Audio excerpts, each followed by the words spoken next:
Hello, everyone, and welcome to the first A Better Way of Life podcast or broadcast of 2025. Looking forward to this. As you might have seen from the special clip that we put out at the end of 2024, Marianne likes to put a cushion under her bum. So she was just doing that, which is why I'm starting this alone. But she's now done it. So I'll bring her in. Here she is. You've raised yourself up so high. Well done. How are you? Well, I'm just getting back into the swing of it. Well, I don't know if you want to call it that. Well, yes, I don't normally have time off and I don't switch off.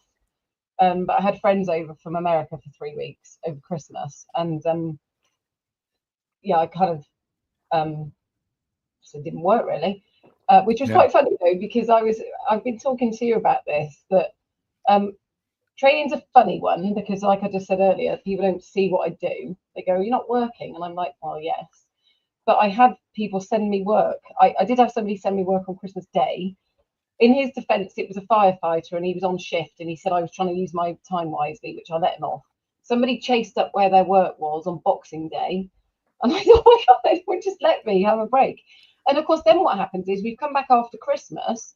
So I either had lots of people trying to box stuff off before Christmas, and I was having to not get stressed about it because I was like, "Oh, this is all stacking up." So other people were finishing off stuff in other, like lots of people. So people were doing, "Oh, box off that training," not realizing that all they were doing with me was adding to my. And now, because I've had an extra week off, I say an extra week because the kids have just gone back. And then people are going, "Where's my stuff?" And I'm thinking, hang on a minute. A, you did this about a year ago nearly. And also, like, chill out. I've just had some time off. So I heard Jenny Blake earlier talked about boundaries. And I was saying, "Oh, I'm pretty good with them and with people, not people pleasing." And that is one of my boundaries. I need to set boundaries as to that kind of stuff. It was interesting, actually. I had a very similar thing in that I thought I was pretty much beginning to wind down towards the end of last year. I got to Christmas Eve. When I spoke to you, probably. No, actually. And then one of my clients decided that they wanted to do a review session on Christmas Eve. And I was just like, No. You've had weeks to do this. We talked about it, weeks previously, and then on Christmas Eve, for goodness sake. It's funny though, isn't it? The whole of, I said to you about the whole of the Christmas thing is it's and different people see, well, they see Christmas as a different thing. It depends whether you're employed. So a lot of people that are employed are going, "Yay, I've got 2 weeks off, down tools," So I did down tools, but in the back of my mind, I switched off from everything, and then I've started up again, and I'm like, "Oh God, I've got so much to do." Because there was a period of time where I couldn't get stuff done because people weren't working. Dreadful. Anyway, folks, we have a special guest for you today, and I'm going to bring her in now. This is Ames Waters, and as Ames comes in, please do make her feel very welcome. I'm also going to bring in this new toy that I've got, which is the answer to everything if you're a small business owner. So here's Ames. Hello, Ames. Thank you for thank you for joining us today. Thank you for inviting me. So if you're running out of time, if in 2025 you feel that you've got no time as a business owner, you're struggling for time management, you feel like you need a second pair of hands, maybe 2 or 3 pairs of hands, but you haven't got the money to pay for that, this is what you need. And a treat. What is that? It's a flashing coloured ball. You get it for Christmas? No, it's I bought it before Christmas. It doesn't help at all, but it might make you feel better just having one of those. There you go. I'm just saying. What do you do with it? Just have it. Just have it. That's me. That was such a mum comment to make. What does it do? Just have it. No, the reason that I'll be in all seriousness, though, and I'd love both of your opinions on this. Just as you sort of get towards the end of 2024, and then as you go into a new year, 2025, I think you get sick of all of these posts that go, "This is the answer." this is what's going to make your business all different as you go into the new year. This is the, you know, this is the solution to everything. No, because business is hard and it's messy and it's difficult, isn't it? And there is no magic ball that's going to make it all better, is there? Just love to have both your opinions on that. It'd be great if people just need to stop being silly is actually what needs to wake up, but that's probably sounds rather harsh. Ames, don't you find that? I've definitely seen lots of those posts, like throughout the year, I suppose, really, all of the magic fixes and solves for everything, to the point where it starts to, you know, scroll. Instagram's the place I see it most, I think, advertising this almost like an MLM feel of I guess in my sphere it would be like, here's the solution to all of your coaching business problems, and here's how you get more clients, here's how you nail your niche, here's how you nail your social media marketing. And I'm like, oh, okay, follow, and then and I find Instagram I don't get, to be quite honest. I don't really get it. Graham, I'm on it, but I don't really get it. Facebook I tend to do. And I think you're right. And actually, you know, Graham and I talk a lot about this, about where to promote, where, you know, you get different sectors use different platforms. Beauty tends to use Instagram and Facebook more, and blah, blah, blah, you know. But so often, though, I even get taken in by them. And I think, what are you doing, Marianne? For God's sake, you're the one that offers this stuff. But then but that's when I see that why people get taken in by it, because it's shiny and it's nice and it's all, you know. Well, do you know what? I think it's funny, and we do need to get Ames to talk about what it is that she does. So I'm going to ask her that in a second. But I've started doing fake versions of those videos as well, because if you lead with the same thing that those people say, everybody gets interested. But if you can then turn it, so you go like, so I did one. I think it was just before Christmas, where I said, do you want £1 million a year business? And I go, no, I don't. Because why would you want that? You know, there's a lot of people out there that don't want that in their life, right? Because that could be awful. That could be all, you know, having this, I've earned this amount of money every year, you know. It's a lot of that out there. Awful. It's awful. Who wants the pressure? A lot of people just want to earn what they need to earn to keep a roof over their heads, to feed the family, whatever. They don't want the yacht and the, you know, the big estate, and because the people that talk about that as well, for me, they're not. I think that's why I get attracted to people on LinkedIn or whatever, who they don't want to be like that. I mean, of course, we all, you know, we all want, you know, what we want, but it's also, it's not just about the money, it's the mindset with it, and it's the integrity that goes with it, that I know, and the same as you, Ames, the same as you, Graham, you could do those things that those people do, but it just doesn't sit well with me, because it feels as if you're sort of preying on people. Yeah. Tell us about what you do, Ames, and tell us about coaching as well, because it is a minefield, isn't it? Yeah. Well, so my main purpose and passion is clinical supervision. So I won't give you my entire career history, because I'm an ADHDer and that would take a long time. But I trained to become a counsellor about, I think it's about 11 or 12 years ago now. And so that's kind of like the kind of the, I suppose, the biggest bit of and the most important bit of training. Foundation, probably. Yeah. And then over time, as counsellors tend to do, not all, but most, trained to become a clinical supervisor, so you can supervise other counsellors. And I just, I don't know, it had a different energy for me than counselling. So I could sense that I was getting a little bit burnt out with the counselling. Really was very energised and enjoyed the supervision work. And then probably about a year and a half, maybe 2 years ago, trained to be a coach. So that's kind of the progression of where I'm at now. So the vast majority of my work is supervision.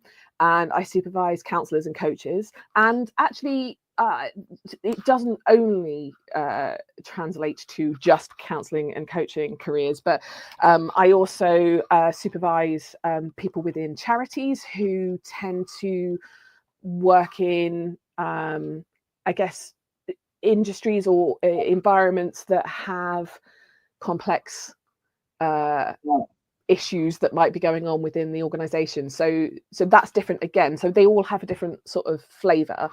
And then the coaching part, I do, mainly ADHD coaching, neurodivergent coaching, but I would welcome working with anybody who's in need of a coach. And I think the interesting thing it continues to be an interesting and somewhat confusing journey of switching from counselling to coaching and the differences and that kind of thing. So I think I'm not necessarily unique, but certainly having had the counselling experience and a lot of training in the mental health world, that does I think support my supervision of coaches as well, because inevitably mental health shows up in coaching as much as it does in counselling.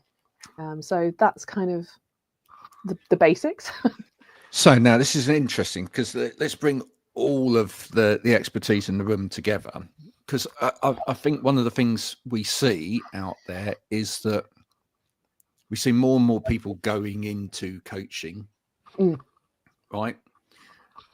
And within coaching, there's quite often a delivery of some form of training as well, right? And what's interesting is, and perhaps you can give some, not examples, but some of your kind of experience of this, is that actually, as we become more and more aware of neurodiversity, we probably know now that we see more people who are neurodiverse going into coaching, right?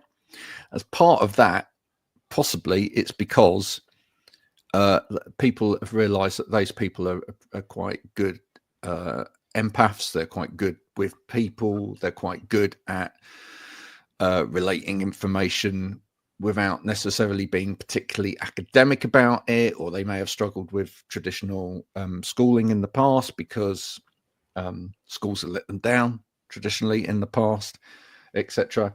But then there gets to a point where, in terms of what they need to do, they need to get to a professionalism level, and therefore they need to get back to having qualifications or having pieces of paper, which means they've got to get back into it. So where do you find the burden points are? It's a good question. And I suppose the biggest challenge for me sometimes, it's interesting, Marianne, with the qualification snob title that's been bestowed upon you. I think I definitely was, and I think a lot of counsellors are. There tends to be a lot of looking down upon qualifications that aren't considered to be good enough. But over the years, I've shifted slightly on that, just to understand that actually I've gained so much from working with so many different types of people as a client. And so now I suppose the qualifications are still important to me as a client, but less sort of it needs to be at this level of therapy training, but it does need to be at a level that gives me confidence that my money is being given to someone who's got integrity. Integrity is something that comes up again and again and again. I think that's that, isn't it? But it becomes less important. Like for me, I've got a psychology degree. Many moons ago, hated it, but actually I realised it's because I was badly taught. And then when I started teaching it, I thought, actually, I really love this. But if I didn't have that, there's a lot of stuff that I wouldn't be able to do. I might have an idea, but because I actually learnt it. So I see a lot of people, they might talk about psychology and stuff. And I think, you've not studied it. You're not, you know what I mean? And so as you were saying, I think we're able to, I know I look back, I look at my PGCE, and again, I started being able to teach well. Apparently I do. Once I was teaching, I started seeing it from different eyes. So for me, I think it's important because you've gone through those stages, and I think that's kind of like you say where you're at really. And I think people misinterpret.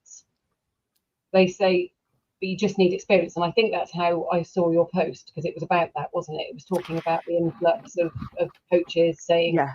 I don't need that, and I say that's why we joke about the qualifications not a bit, but I say I think I think you have that because that's that foundation and it's that grounding, and then you add all the experience, which makes that qualification even more. It is something that is super interesting and super passionate about, because I think so I've seen a post on LinkedIn fairly recently that was very confidently stating, if you're going to be a coach, and they might have mentioned counselling as well, I can't remember, but I think you need a degree in this or this. And I'm like, well, that excludes me then, because I don't have a degree. I know the one. Oh, okay. So I think it's really important that we're talking about raising standards, integrity, ethics, morals, all of the sort of personal values and qualities that we would want in a professional, and that we're also not excluding and gatekeeping or setting a bar beyond the realms of. I'm still paying back my student loan from my foundation degree 11 years ago.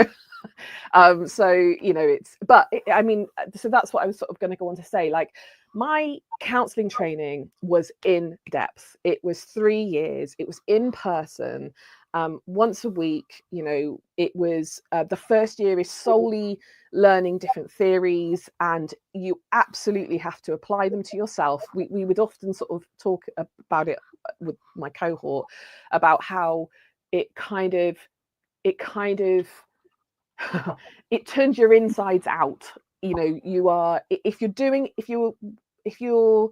in it to change, if you're in it to go through that process as a transformative process rather than just an academic exercise, it's so experiential. And that's what appealed to me as an experiential learner who absolutely failed at school, GCSE level. Thoroughly loved every part of the counselling course, even though it was very like, here's my guts all over the floor sort of thing. And like at the end, you're like, okay, well, I've got to put it all back in together now. But it's all of those theories have to be applied to you. You have to do the work if you're going to work with clients on their journeys and their mental health.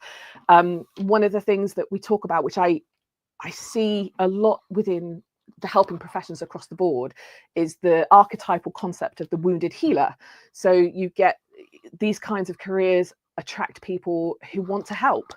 And if you're not careful, the shadow side of that is that you gain so much, well, it could be all sorts of things, so much value, so much identity from the pursuit of helping others, that it becomes a little bit, you're not doing it necessarily from the right place. You've got to kind of get all of that stuff out. Compare that to my coaching training, which was probably, I mean, I can't remember how many weeks. I think it was about over 3 months. And we're talking counselling training, I think face-to-face hours, to over 250, 300 hours. And I think maybe my coaching course was 50, 55. So vastly different. And I know people will say that's because coaching and counselling is vastly different. And that is true. But I suppose I'm still asking myself the question, and I think a lot of people are, what is an okay standard of coaching training? I mean, that's the question before the group today. Well, okay, so I think this is, I think as I was listening, this raised a really interesting point, which is, should Marianne actually, in selling her training, because the training is standardized, right? It meets the criteria. It's been accredited by an awarding body. It meets a standard. However, should, in terms of selling that, should what she'd be selling is not that qualification, that standard, but her version of her delivery of that, because ultimately you come with experience which somebody else or the computer just delivering that doesn't come with, right? Because if you take any education or training or coaching or whatever that any of us have, if you take it back down to what made it effective, right? Yes, if it's been through some kind of approval process and all of that sort of stuff, then it means that there's a quality mark there to it. But what makes it effective, and I'll go back to my old friend Mr. Kipplewhite, who was my when I was in secondary school. God bless him, he's probably long gone from the planet, but he was my history teacher, and he's the best teacher I ever had on the planet, right? Because he made history alive, right? And I remember him even from, I was 11 at the time, because he used to like get up on the desk and he'd go, right, we're going to do trial by ordeal today, and he'd say, right, I want 2 people and we're gonna hang someone, and it's just like, it was brilliant. He absolutely made history brilliant for us. And that's it, isn't it? Part of it is, the experience that person delivering that brings to us, and whether they, we then feel like we've got something amazing out of it. And one of the things that I've heard from both of you and listening to this is that one of the things that makes it different is being asked what we want to get out of it. And that's part of the difference, isn't it? Where do you want to go on this journey with this? Because if someone really understands that and takes you on a almost personal experience of this, as opposed to just delivering it. Well, I'm just a bit skeptical, to be quite honest, of the amount of, I could get you through coaching. And the irony of it is that within my teaching, I do coaching anyway. It's what I do, and it's what I've learned to do. I, ironically, and I've spoken to Graham about this before, so I don't know if I should, I don't know, I haven't got a qualification, only to find out there wasn't one anyway. And then I was like, well, maybe if I just go and get the ticket, because I feel like then I'm, but actually it's a bit like you with your, probably much the same as with me. So you did your counselling, a lot of the stuff in your counselling you probably bring to your coaching, to be fair. Yeah. And it's the same with me. A lot of my teaching, my teacher training, a lot of it is psychology. It's human behaviour. It's, it's what I do. And so when I think about other people that just do a tick box one, I can't help but feel, well, annoyed, worried for customers as well. Because I know that a lot of what I do, it's all that other stuff I've done before, and the same as you with your counselling. And so you probably felt more okay about doing the 3-month one, yes, purely because it's the same. I've considered just doing a program, so I've got the ticket, even though my PGCE actually qualified me to do that. But I know that because people, I've just done recorded a webinar about this, because people don't know what they're looking for, because don't know what they're supposed to be looking for, customers. You don't always get people like you and people like me that have got that integrity and that transparency. I will say to customers, look, there is this AET. However, and I had some customers, it was a company that said, look, our guys, they do deliver some training, but they're not trainers. And I said, right, okay, what I'll do is I'll put together a trainer. And I started doing it. And I thought, actually, just kind of what you were saying, I think, just don't make it into the qualification. So they actually got taught exactly the same stuff. But I knew that actually, once they'd done it and they'd experienced me teaching them, because I do treat people with the kid gloves or whatever. I knew that when they finished, what would happen, I wanted them to be able to do the qualification if they wanted. And exactly that happened. The manager, it wasn't really his say at the beginning. He actually went to the director and said, they've done this, they really loved it, I watched them really enjoy it. Can we just pay that little bit extra for them to get the qualification, which was, I wasn't getting any of that money, so that we actually are giving them something back as employees, so that they've got a qualification, so we're investing in them. And they did it. And you know, it it was funny because it was a prime example where, like I said, I think people are scared. I think you hinted at that, well, not hinted, you said about that at the beginning. People are scared about, like we said, if we make things too unachievable, people won't go down that route. And it's that fine line between, actually, we talked about this on the webinar, that people are these, and I say qualifications, are being squeezed so much into a short period of time. I'm guilty, I have to offer it because that's all people will pay. That the worth of it goes. So people rush through, and I go, you do know this is worth an A level. That's the level you're at. So I know you're trying to tick a box, and I can't stop you from ticking that box, because once you've passed the assignment, actually, it's not just about the bit of paper you get or the certificate. It should be about the journey you've gone on and you're going to go on afterwards. And I think that if people do go down that quick route, or it's too easy, and so people can do they can sort of become a qualified teacher by doing going up to the level 5 diploma route, but where they do it on the job training, which is brilliant, because I think I see many people now that can then convert it to go and teach in a school, to teach a vocational subject, that actually it became something they could do because they either couldn't afford to go to university to do it, or it just didn't seem like it was something that was achievable to them. But actually they can, because they're going to be taught in a way that suits them, not at university that doesn't suit everybody. Go for it, Amy. I see you desperate. I was going to wait for you. I thought you were going to jump in. I think as a supervisor, one of the things that I'm asking myself now is, how do I make sure the people I'm working with are a safe pair of hands? And it's sort of slightly easier within counselling, because I could quite confidently state to someone who's thinking about going for counselling, the minimum that you need to look at is a level 4 diploma in counselling.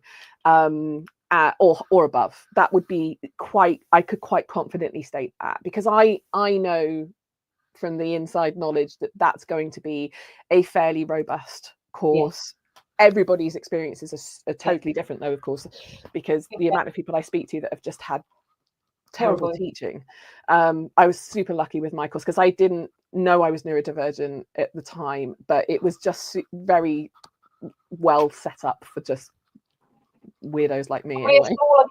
Probably a smaller company as well. It was a college. It was my local college, and it was a CPCAB accredited course, but it was also, I went on to do my foundation degree, which was a combination of a level 5 diploma with the CPCAB and a foundation degree with Bath Spa University. So I think, yeah. So one of the things that I am asking myself is, what's my expectations? What are the minimum things that I'm looking for if a coach was to come to me for supervision? And I think that there's a couple of big problems there. One, if it's a coach that's had pretty shoddy training, they're not even going to necessarily think about coming for supervision. Supervision is so well regarded and essential for counselling, and all of the professional bodies in coaching talk about it, but it's very much so. The easiest example to give would be supervision in counselling is 1 hour of supervision for every 6 client hours, and coaching, it varies from 10 to 12 to 35 coaching hours versus a supervision hour for that coaching. So it's really hard, because I'm asking myself, what's my bare minimum? Who would I work with?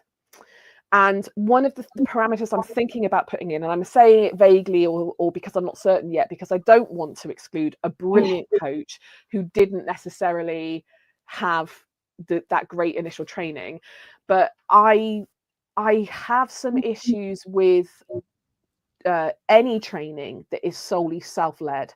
And I've seen this advertised on Facebook recently. I think it was something like a very grandiose sounding master practitioner in ADHD coaching, and it was £47, and it was, you know, accredited by all of these places. It means, you know, they're promising lots of things, and it was, I think, 100 modules that you just work your way through. To me, if you're not, and so yeah, I know everybody learns in a different way, but the value that you get from group learning and live teaching is so valuable that I just don't think I could work with someone who hadn't had that, because I don't know how you would teach yourself coaching from reading. It's the same with me. I mean, I am going down the route of, I've lost a lot of work because companies, I'm just dealing with local authority. I've lost 2 bits of work because they're opting for them to do it e-learning. And actually, I said to the person who I knew, I said, are any of you neurodiverse? And she said, I think I might be. I think she is, but thinking isn't enough in terms of being able to have it as your right.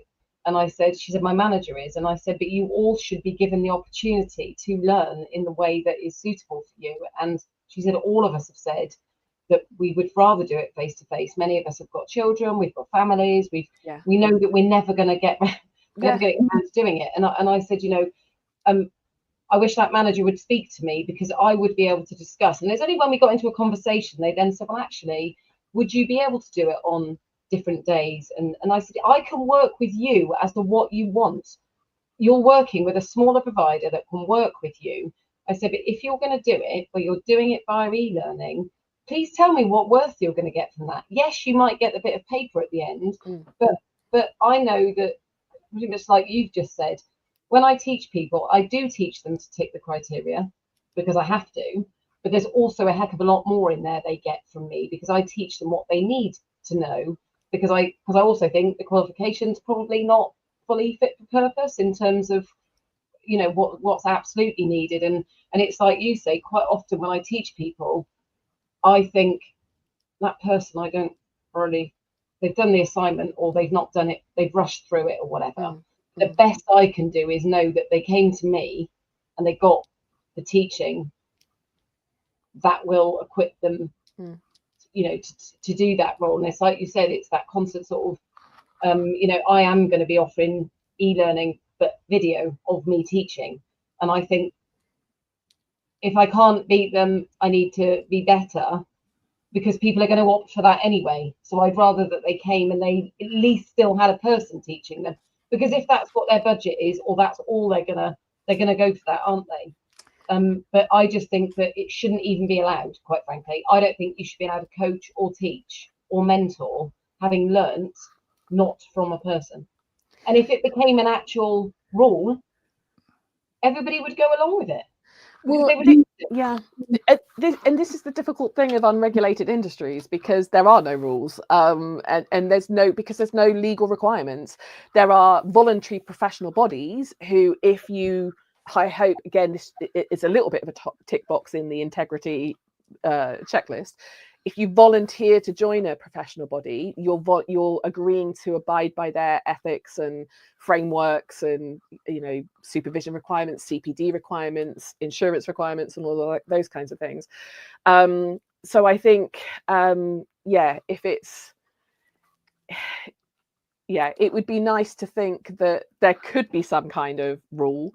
I just don't. So I guess the conclusion that I've arrived at the minute is, all I can do is put the word out there to potential clients that are thinking about counselling or coaching. You know, I hope that some of my posts and the information that I'm putting out there might prick the conscience of, I hate to think about it in that, like, it might excite someone to think, oh, I'd love to have supervision and make sure that I'm working ethically. I'm facing a battle of even getting coaches to understand why they need to put their qualifications on their website. It's just a given in counselling that you put your qualifications on there, you put your CPD on there. I don't know anybody that wouldn't do that. Yet in coaching, the amount of websites I've gone to, very, very well thought of coaches who will there's nowhere to be found on their website. Don't you feel this whole thing is a bit of a weird dichotomy that's happening in society at the moment, right? Because and we've actually I think it was on the news yesterday or the day before about Facebook, right? Gonna swerve this in a different direction slightly, but deciding that they're no longer going to like employ people to sort of look at fact check stuff and whatever, right? They're going to leave it down to the people, but ultimately that's the way that everything in society has gone, right? If you think about it, once upon a time, if you wanted to know whether a restaurant was any good or whatever, you'd rely on someone that had gone round to that restaurant and written a review and whatever else. Now what you do is you go on TripAdvisor, other platforms for manually looking at restaurant reviews are available. But you'd go online and you'd see what Joe and Bob, who went last night, thought of the steak, and you'd see what other people had thought of the service, and you'd look to see how many 1 stars they've got and how many 5 stars, and and everything's becoming sort of feedback related in terms of the way that and that's we've had conversations with training companies, haven't we, Marianne, where they've said, oh yeah, I've got a bank of trainers and they're all delivering training, and have any of your trainers got any qualifications in training? Well, no, none of them. They don't need that, because we've got excellence reviews from all of these people. The downside of all of that is everything's becoming a sale. Everything's becoming a marketing ploy in a way, because ultimately, and I've talked about this on here before, if you can sell to the people that you're delivering to that you're doing a good job whilst you're doing it, you'll get a good response. Whilst you've got people in the room, if you go, right, you've all had a great time today, haven't you? The thing is, I look and I think I'm a qualified teacher, so I've got a PGCE. It doesn't make me amazing, it doesn't make me whatever, but what it does say is that I have gone through that process. I was observed, and again, there's 2 lots of people, and I saw them in your, I still keep seeing the responses on your thing, that they sit into either people agree or people go, oh, well, that's all well and good, but actually lots of people have got lived experience and all this kind of stuff. And I say this to people, and I did actually say it to the person that called me a qualification snob. I said, but how would you feel if your son, I know she's got a son, was taught by a teacher that didn't have a qualification in teaching? Well, I wouldn't have a problem with it if he was achieving, and I went, there you go. I said, so the minute there's a problem and the minute he's not achieving, you're going to start pointing a finger and you're going to start asking why. And you're quite rightly not necessarily going to say it's your son. You're going to blame the teacher. And that's exactly it. I said, it's not just about having a bit of paper to say that you're a coach or to say that you're a counsellor or to say you're a teacher. It's actually to say, I went through X, Y, and Z, and that equips me. And that's what it's about. It equips me to be able to do, whatever that is. So to as you said, to hear people do it, as a tick box or whatever else, that's not really good enough, because it's about learning how to do that. And so when people say, one of the biggest things I comes up when I do the teacher training is I say to people right at the beginning, look, I know some of you have done a lot of training. You've been doing this years, maybe even longer than I have. I said, but you won't be bored, because I'll find out, what you do or whatever else. I said, but fundamentally, if you haven't actually learned those foundations, that's great. But the biggest thing they take away from it is they say, I've learned now what I would do if it goes wrong. Because actually, all of people will say, I actually probably unconsciously used to breathe a sigh of relief after each session and go, thank God that went right. I said, but also, if you don't know how it was put together, how can you even identify that it went wrong? Do you know what? The problem, though, isn't a low level of entry. I don't think the problem is a low level of entry. In fact, I think it's great to have a low level of entry into something, right? Because otherwise, maybe you stop certain people from accessing things because, you know, if you build it up within an industry, and that's the opposite of, so when you've got regulated industries, what you tend to find is that everything's really expensive, right? Because in order for you to buy that, those people have gone through this, and this, and they're passing all of that cost on. And also they can monopolize the market because they can say, well, you can't have any other alternative, so we can put the price up, right? So the low level of entry is really good. So if someone wants to get into coaching, maybe someone should be able to get into coaching, right? But the problem is having no kind of proper yardstick for whether Jimmy's been doing this for 2 minutes or Ames has been doing this for however many years and has got this experience, these qualifications, and that. Do you know what I mean? The problem is not being able to see what the yardstick is for what you're getting. That's the problem. I quite like the fact that the group that I teach, that you've got them 3, 4, 5. I had somebody, and it was wonderful. And this is again when you spoke at the beginning, Ames, about why you went from being a counsellor to supervising. That I actually, the same with me with teaching. I was teaching, and I thought actually I want to work with people that want to do it as well. And I had this guy, and I knew at the beginning of the session he was really, I could see he was a bit nervous. He was quite negative. He was, you could see that he was a bit tetchy about it all. So I'm teaching, and we go around everybody and everything, and then partway through the session, he then sat there and he went, "I'm going." And there's a room of 13 blokes and me, and he went, "I'm going," and the whole room kind of went silent. And I said, "Oh," and I thought, right, okay. I thought, I know what's going on here. I think I know what's going on. He said, "This isn't for me." He said, "All of you guys, you're doing this in your job. I'm only doing this. I'm only going to be doing that. It's not for me."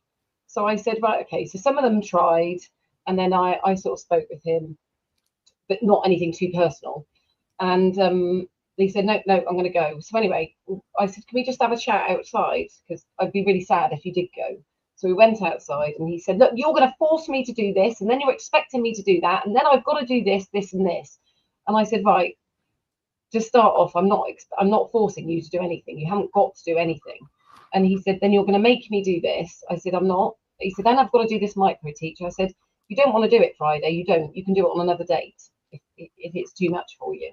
And I said, "And as for and I said, if it's just too much for you, I can explain things at the end of the day, blah blah blah blah."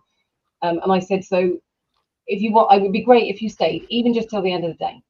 So he stayed, came back in the next day, and I didn't say anything. I think he sent me an email and said that he was coming back. And he said to everybody, he said, "I'm really sorry about yesterday. I threw my toys out the pram." And they all kind of laughed or whatever. And when we finished, he did his micro teach. It was actually better than a lot of other people's. And when we went round at the end, he said, he thanked me, and he said, "I actually want to go on and do my assessor qualification." He said, "Because you got me to see that I could do it." And I just thought, that's why I do what I do. Because he'd gone from, I can't do it, and I did what you should be doing, which is coaching, mentor, all that, to actually for him to see that, you know, and like you said, Graham, for some people, if they see that teaching's right over here to be a qualified teacher, I say to people, there's no reason why you can't get there if you don't, you just start slowly and take it, you know, as you want. So yeah, I think it is good that there are those steps, and that as a teacher or coach, and I can see that you would do it, Ames, that it's having that knack, because I think a lot of people go into coaching because they want to fix people. And I know full well with me, and probably being neurodiverse, if I get a whiff of somebody telling me what to do as well, as soon as they start telling me what to do, I'm like, this isn't about you. And that's why Graham works with me, and he knows not to tell me what to do, because actually it's not about him. I've been told off. But it's not about him. Somebody recently I spoke to tried to tell me what to do, and I said, but it's not about you. You didn't get to know me to find out about me. And that's what concerns me, and probably the same as you with this coaching by learning on paper, is that it's just telling you this process, follow this process, and that's going to happen. So when those people work with people, they're like, oh, hang on a minute, you're going off piste for me. And it's like, yeah, but that person's a person, not a machine. I don't know if that resonates at all with why you would struggle with somebody that's learnt how to do it, but not how. I mean, I can't, luckily it's never happened yet. So I can't imagine what that would be like. I'm assuming that it's going to come down to, oh, you don't know how to do this. You need to go and get some more training, because it's not my job as a supervisor to train you. Although I'll happily share whatever knowledge I have that's useful. But I think that's what it's going to come down to. I guess, and I mean, it's so complicated, isn't it? Because you were talking about low barrier to entry. I've seen a £3,500 course recently that's 6 weeks and self-led, apart from an hour here or there of tutor time. That's not low barrier, is it? No, exactly. So and then there's the other side of it that's, you could. I was eyeing up a coaching, an existential coaching course with the New School of Psychotherapy in London. There's just no way. Like, it was tens of thousands of pounds.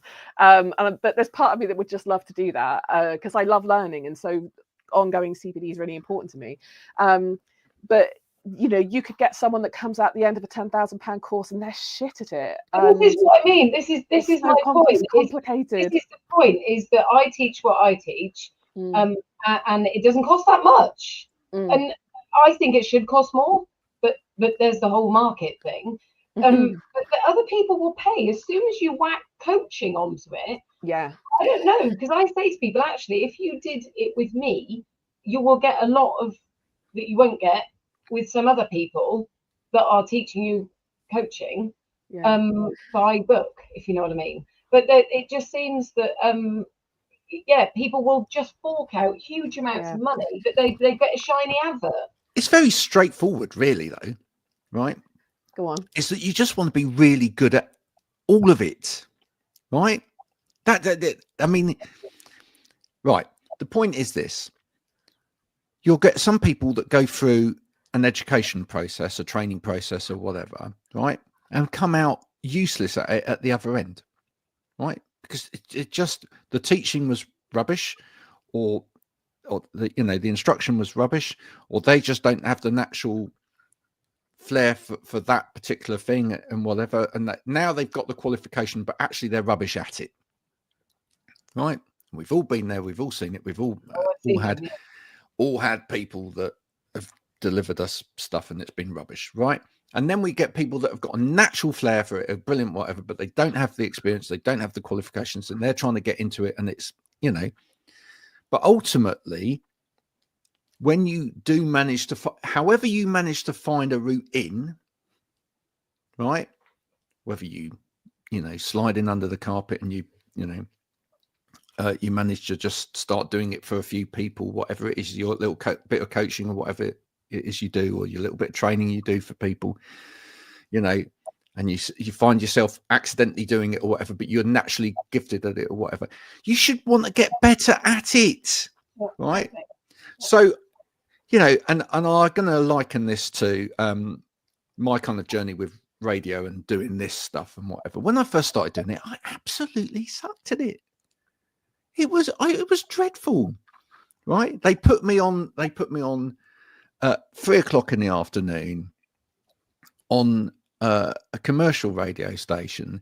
They threw me in at the deep end with something that I didn't really want to do. It was a magazine style show with interviewing local people. I immediately discovered that I'm really good at sort of winding people up the wrong way. I used to get in trouble all of the time. One of the great examples was when I interviewed a floral artiste. And I basically said, well, you arrange flowers, don't you? And oh, God, did they get upset, right? I do not arrange flowers. I'm a floral artiste. But when I asked them what they did, they said, well, I get flowers for people. People come into the shop. They want, bunches of flowers and whatever. And I put them together. And I said, well, my florist does that. Let's keep it real. Yeah, let's keep it real, right? But so I ended up turning that program into, I used to get people in from the local comedy thing, and we made up the guests just to show how surreal it could be and whatever. But the point is, over a period of time, I wanted to get better at it. Right. So then I did a diploma in broadcast journalism. I joined the Festival Radio Association. I learned from people like Simon Mayo, etc. I got involved with professionals that could teach me how to do this better. Right. And even now, when we're doing things like this, you know, when I first started doing my podcast in the middle of COVID or whatever, I used to have a sheet behind me. The lighting was rubbish. You know, I didn't have the money to spend on the full whack in terms of the platform and everything. So I just started where I could. But over time, you go, right, I'm going to buy a better camera. I'm going to buy a better microphone. I'm going to invest in the platform. I'm going to do it properly. I'm going to find out how to do this properly. All the time. And this is why I'm saying it's a bit of a, for me, it's a bit of a dichotomy. It comes down to what people value. People do seem to spend money on certain things because they value getting better at it, right? But it's amazing that people don't necessarily tend to spend money on getting better at what it is they do. No, and I think interestingly for me, I know there's some sectors where you have to have the qualification that I teach to be able to teach. And so it's a given. They know that that's what they have to invest. And then there's others that, you know, don't have to at all. And what I also find interesting is that, so when I was working in secondary school, although I went in I had a PGCE, but it was a PSET qualification. I didn't have a secondary number because I wasn't a secondary teacher, but I converted it. I had to with I can't remember what they're called, Society for Education and Training, I think they're called now. So if you were a member with them, you had to get X amount of CPD hours a year. That's what you had to show. As a trainer, there isn't anything out there. So of course, I put something out there recently saying, look, I've developed this program. It's there for people like you who have, you know, you've done this, but you don't want to go up to this level. But actually, it's fit for purpose. It's people that have trained years ago. They might want to come up to scratch on their quality and diversity. I'll teach you about how to teach if you're teaching people that are neurodivergent, that kind of stuff. Absolute tumbleweed. And you just think, you know, whereas actually to me, you should be showing. And I say to people, well, where are you showing that you may be keeping up to date on your knowledge of your subject you're teaching, but where is your teaching? Yeah. Where are you showing that CPD? And it just amazes me, like you said, Graham, and like you said, Aim, that people don't want to be more, because I think if you have to be more, you'll strive to be more. And that actually, if there was value put on that, so that anybody that was looking to use your services would be looking, going, are you just minimum? What have you done? What extra? But then I think that's society wanting cheap. Sometimes it's what I find is individuals will pay for me. Businesses, local authorities, nah, it's too expensive. We've got a budget. And so someone said to me yesterday, they will need to be showing that they're spending public money best. I said, but surely doing it on the cheap isn't best. I wouldn't have thought. What would you like to see in 2025, Ames? What would help you? So I suppose there's sort of different parts to that. So I would like to see coaches really up their level of professionalism. So I would love to see integrity. I would love to see people consciously and deliberately talking about the qualifications and experience and continuous CPD that they've got. I would like to, you know, from anybody looking for a coach, or, you know, and this applies to counselling as well. I trying to get the message out, and that was the post that Marianne saw, was if you're looking for a coach, you need to ask them what their qualifications are. You need to ask them who they're insured by. You need to ask them how many, who's their supervisor and how many supervision hours do they have a month, all of which isn't necessarily going to make them a good coach. And so therefore there's an element of you're just going to have to try it and see. Say again? They are investing in themselves. Yeah, and I think it's interesting because sometimes it comes down to ego. I think I work with a lot of people with imposter syndrome, and I think it's almost like there's some it's almost like it's a shame in a way, because it's sort of like it's either I don't think I'm very good at this, or I think I'm the best at this. And there's but the ones that think they aren't, the ones that often think they aren't, actually are. Exactly. And the people that think they're all that, you're like, exactly. Yeah. And so like those posts will often fall on deaf ears because So I'd like to see, you were talking about this, Marianne, as well. I think part of what I feel like my marketing is convincing coaches that they need to have supervision. So yeah, I think I would like to see, I think industry regulation is far away. The counselling world has been talking about it for years, and they're still no closer to it, despite the strides being made to standardize levels of competency.